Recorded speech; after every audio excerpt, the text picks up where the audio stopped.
You're listening to the Health Courage Collective podcast, episode 96. Your cooking oil affects how you age.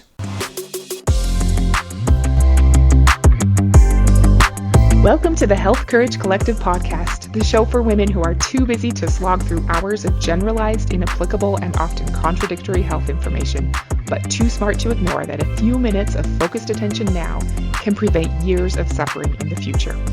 I'm your host, Christina Hackett, a pharmacist who doesn't want you to live on prescriptions, a certified coach specifically trained to maximize your potential, and a compulsive learner obsessed with preventative, cutting-edge, holistic, and integrative medicine. I'm on a mission to increase your physical and mental resilience so you can fearlessly look forward to your next 40-plus limitless years. Your time is now. Let's go. Hello and welcome to another episode. Have you had any hard or bad days since last week? I hope not, but if so, I hope you feel like you have options to try so that you can get through it feeling even stronger than when everything was hunky-dory. Today, we're going to talk about how your cooking oil affects how you age, but of course, this means any oil that anyone else uses to cook the food that you put in your mouth and how that affects you too. You are what you eat. Your cell membranes and mitochondrial membranes and your cellular receptor sites and transporters are all made from the building blocks you supply them with. And it's a big deal. Back in the day, not that long ago really, McDonald's used to deep fry their French fries in beef tallow. Sounds kind of gross, right? Cutting off big white chunks of solid fat from a cow and using that to fry your potatoes. But they did that until 1990. I was 10 then, so it doesn't seem like that long ago to me. Then, so the story goes, they were paid off by Procter & Gamble to make the switch to frying in vegetable oil, and they broadly proclaimed how much healthier their fries were because they were made with a vegetable product. That has to be good, right? McDonald's stock fell significantly in 1990 because their fries didn't taste as good anymore, but they were better for you. Wrong. We've all been raised to believe that saturated fats are bad for you and unsaturated fats are good. If it's solid at room temperature, it's bad. If it's liquid, it's good. If it comes from an animal, it's bad. If it comes from a vegetable, it's good. The book, The Big Fat Surprise, does a great job of telling the story behind how this fat deception started. I'd recommend it if you've never learned about how wrong the saturated fat vilification is and who started it. Remember margarine? I kind of forgot about it until now because it's so stupid, but it was definitely a thing for a while there. I mean, I guess it still is, but it's horrible. None of this is to say that chowing down on lard or 1989 McDonald's French fries were healthy. They were just less bad than they are now. Read the book, The Big Fat Surprise, if you want more of the story on the rise of vegetable oils because it's interesting and we don't have time for it in this episode.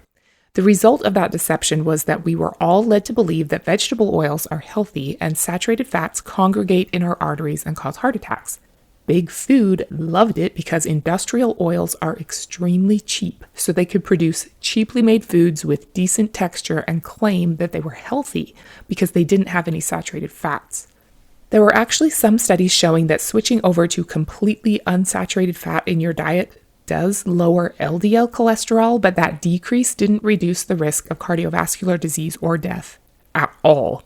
It was just the lowering of a lab report number. In fact, oftentimes cardiovascular disease increased while LDL was lowered. Some people still think that just lowering your LDL number is good, but we now know that it's all about having oxidized LDL. There are over 8,000 papers investigating the link between atherosclerosis and the level of oxidation of LDL rather than just the number. Your ratio between LDL and HDL also matters. So does the type of fat that's transporting things around, omega-6s. Okay, so when you're cooking, you need proper balances of salt, fat, acid, and heat, right? There's a book and even a Netflix show all about that. Fat is an important part of making food have good mouthfeel, taste good, and it's an important part of a healthy diet. If you want delicious food, you want a fat source that tastes good and performs well for what you're doing. If you're making an Italian dish, you might want the flavor of a strong olive oil to come through in your creation.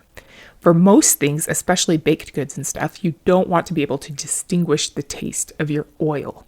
Well, I guess that's not entirely true. There are plenty of baked things you want to taste buttery. Anyway, there are advantages to having a somewhat tasteless oil. And you also have to consider whether it becomes solid when it's cold. Like, you don't want to use coconut oil to make salad dressing because it will solidify in the fridge. A big factor that I hope you consider when cooking is the oil's smoke point. I'm a huge fan of grass-fed butter. It's delicious and somewhat good for you, but I would buy stock and Kerrygold butter if I could. My husband and I went on a vacation to Ireland for our 20th anniversary, and I tried to find a tour of the Kerrygold butter factory. Have you ever been on a tour of the Tillamook factory in Oregon? I love that kind of stuff, and we went to County Kerry in Ireland, but they don't do a tour. It's so sad. I did admire the cows, and I have a really good picture of Kerry cows grazing on grass in the most lush, green, beautiful cow pasture of all time. Sadly, no tour or free samples or grass-fed butter merch.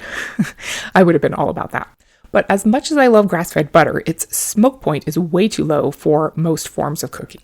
Oils that have a low smoke point will burn, taste bad, and also create harmful compounds like acrylamides, aldehydes, hydroxylineolate, free radicals, and trans fats that are bad for you to eat. And the smoke is dangerous for your lungs to inhale. There's quite a bit that goes into determining the smoke point of an oil, which is interesting, but in the interest of time, I'll have to skip all of those, sadly. You can easily find smoke point data online, but a great deal of it is wrong.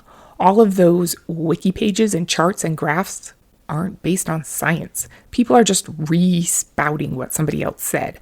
And I just learned this, but smoke point isn't the same thing as heat stability. Some oils don't smoke till a pretty high temperature, but their fatty acids still break down at lower temperatures, which is not good for your health. Hey there! I wanted to quickly interrupt and let you know that it's so much less of a struggle to consistently dominate your health choices when the thoughts you think naturally nudge you toward what you're trying to achieve. If you're looking to more consistently rock your healthy behaviors, I have a completely free 18-minute mini course for smart women like you who know that sometimes a quick mind flip can go a long way.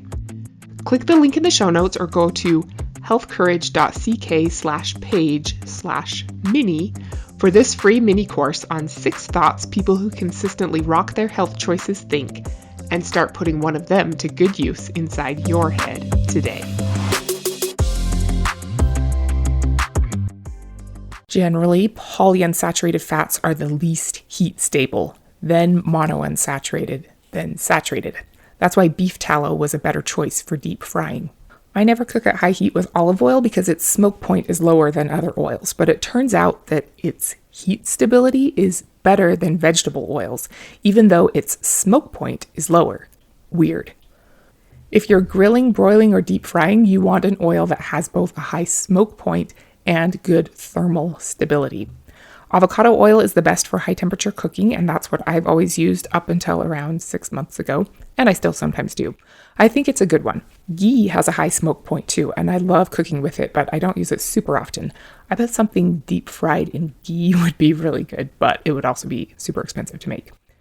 Moderate smoke point oils are olive, peanut, cottonseed, rice bran, corn, soybean, safflower, and grapeseed oils. These guys have issues. We'll get into them in a second. A huge problem with deep frying in restaurants is that they pretty much all use soybean, sunflower, peanut, or corn oil for frying because they're the least expensive and they have a neutral taste. The problem is that they're high in linoleic acid, which is linked to inflammation, heart disease, cancer, obesity, and more. And way worse than that, they're usually reused for dozens to hundreds of times. Hundreds. It's not illegal. Each time the oil is reheated, the oil becomes less stable. After 30 minutes of frying, toxic byproducts increase tenfold. So imagine how long a fryer stays on in a restaurant before they put your food in there, and how high the levels of toxic byproducts are by that point. There are studies showing that levels of harmful trans fat increase by 2,000% or more when oil is reused repeatedly. I know I've heard before that researchers have looked into it, and smoking a cigarette is better for your health than eating French fries from a restaurant. If you want to be strong and age well, you really can't be eating foods fried in restaurants. You'd truly and honestly be better off smoking a cigarette than eating that toxic crap.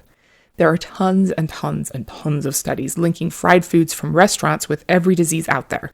The list of problems is extremely long. It's really clear-cut, and there is an increased risk even if you only eat a fried food once a month. If there was something you felt you absolutely needed to indulge in on rare occasions, you really need to fry it at home in the correct oil that is only used once. The first step in becoming strong is to stop doing things that make you weak. And eating fried foods from restaurants absolutely makes you weak and vulnerable on a cellular level. Aside from eating foods deep fried in reused oil, vegetable oils and seed oils aren't that bad, are they? I was going to say unfortunately, yes, they are, but it's not really unfortunate. Well, other than they're in almost everything and they're damaging the cell membranes and causing widespread inflammation and pandemic levels of chronic diseases in the population at large.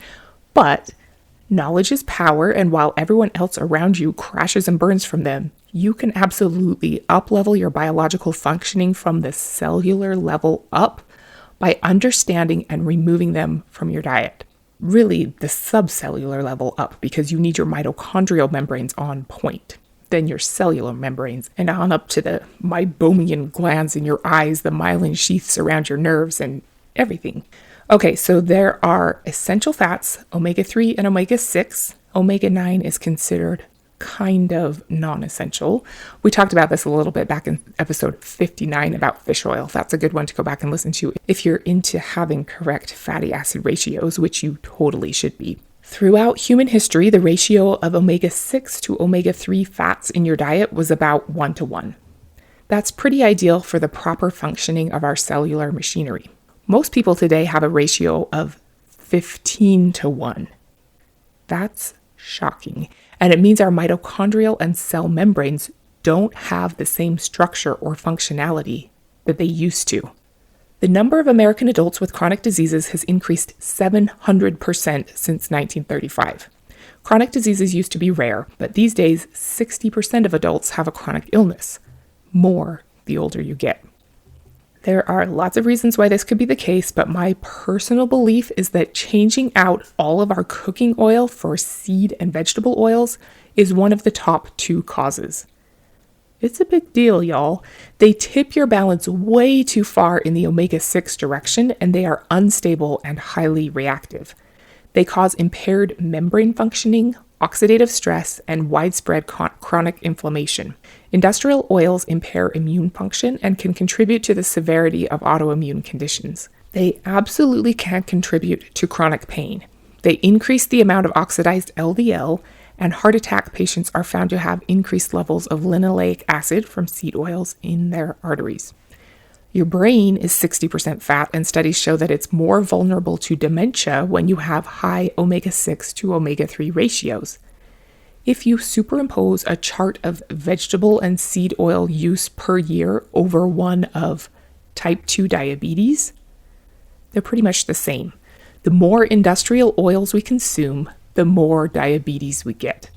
It's not the only cause, but the toxic byproducts of industrial oils impair our metabolism and might increase our insulin secretion and reduce its breakdown. The exact mechanisms for this are being identified right now. It's pretty shocking. In episodes 87 and 88, we talked about your eyes. One thing that has been pretty well established is that a high omega-6 level is correlated with macular degeneration, the leading cause of blindness. Your eyes are mostly made of fatty acids, and if they're made of omega-6 fatty acids, they are much more vulnerable to oxidative stress from UV rays than they would be if you had a healthy omega-6 to 3 ratio. You can protect your eyes from environmental damage so much by having the right ratio of fats. I think it also applies to your skin too, but that hasn't been definitively proven yet. But if you have the proper ratio, you're much less likely to get the damage that leads to skin cancer. If you go down the cooking oil rabbit hole, you might hear the terms industrial oils, seed oils, and vegetable oils used interchangeably. It bugs me, so I'm trying really hard not to do it here. I hope I haven't let you down. As you probably know, vegetable oils almost never come from vegetables. Olives, avocados, and coconuts are fruits. Rape seeds, safflowers, and palm kernels aren't vegetables either. Vegetable oil is any oil that comes from plant matter, including seeds. Seed oils are only derived from seeds. So all seed oils are vegetable oils, but not all vegetable oils are seed oils. You might not care, and I'll love you anyway, but seed oils are usually made by using high pressure, high heat, and industrial solvents in order to extract the small amount of oil from each seed. Seed oils are the highest in linoleic acid and the most dangerous. The most common seed oils are corn, cottonseed, soy, sunflower, safflower, grapeseed, rice bran, peanut, and canola. In case you didn't know, canola oil is rapeseed oil. Everyone else in the world calls it what it is, but Americans don't like the name rapeseed, so we call it canola, even though canola isn't a thing. My family gets this subscription box called Universal Yums. They send you a collection of food items from a different country around the world every month, and it's super fun to try. We love when the Yum box comes. Anyway, one time one of my boys was like, "Oh my gosh, Mom, these chips have rapeseed oil in them." So I explained the canola thing and he was okay with that, but it doesn't mean that it's not bad for your body, because it is. So the most common vegetable oils that aren't seed oils are coconut, olive, palm, and avocado oils. They are not as bad, other than the widespread slashing and burning of the jungle and killing of orangutans to get palm oil to sell. Oh my gosh, I love orangutans so much. While seed oils were very rare when chronic diseases were rare, vegetable oils now make up 20% of the average American's daily calories. 20%! That's about 500 calories every day from killer oil. Global production of vegetable oils has increased by 1,600% since the early 1900s, and it has doubled in just the last 20 years. Like, since 2003, and it keeps growing. More vegetable oils are consumed globally than all beef, chicken, cheese, and shrimp combined. It's the third most consumed food item after rice and wheat, and it's literally killing us, slowly and painfully. And even worse than that is the orangutans, you guys. Well, really the whole planet, but you know. The Earth loses 2,400 trees and 60 football fields of forested land every minute to deforestation, primarily to make way for monocrop agriculture. 2 of the top 3 drivers of deforestation are vegetable oil crops. The world devotes 20 to 30% of all agricultural land, 1 billion acres, about the land size of India, to growing vegetable oil crops. The land use requirements for vegetable oils are growing faster than for any other crop, tripling since 1961 and doubling since 1970. Comparatively, land area for cereal crops has slightly decreased since the 70s. I won't go on and on about water use, soil erosion, and pesticides, but know that we're destroying the environment to grow crops that are destroying our body's ability to be resilient. This all sounds like kind of a bummer, but you're not powerless. You vote with your dollars, so demanding better products increases the supply of good products. It would be really hard to completely eliminate all vegetable oils from your diet. Well, you wouldn't need to, I guess, just the seed oils probably. The closer you can get your omega-6 to omega-3 ratio to 1:1 as possible, the better. You can start by taking omega-3 supplements. If you don't already, go back and listen to episode 59 before you pick one to take. But the biggest difference you can make is to decrease your consumption of seed oils. Start at home. Don't cook with rapeseed, aka canola oil. If you're up for it, make your own salad dressings. Then move on to being conscious about packaged foods and restaurant foods. You can take it in small, manageable steps. I think having a ratio of 14:1 is better than 15:1. And 5:1 would be way better. If you're all in for getting it 1:1, you are a freaking rock star and you will feel so much better. It'll take about 2 years to exchange all the fats in your body. As you raise the standards for what you allow into your body, the oils that you most want to avoid are canola, corn, cottonseed, grapeseed, rice bran, soybean, safflower, and sunflower oils. In case you were counting, there were 8. Dr. Kate Shanahan nicknamed them the Hateful 8. Sounds kind of angry, but it's catchy. Eliminate the dirty dozen and the hateful 8 and you will be doing awesome.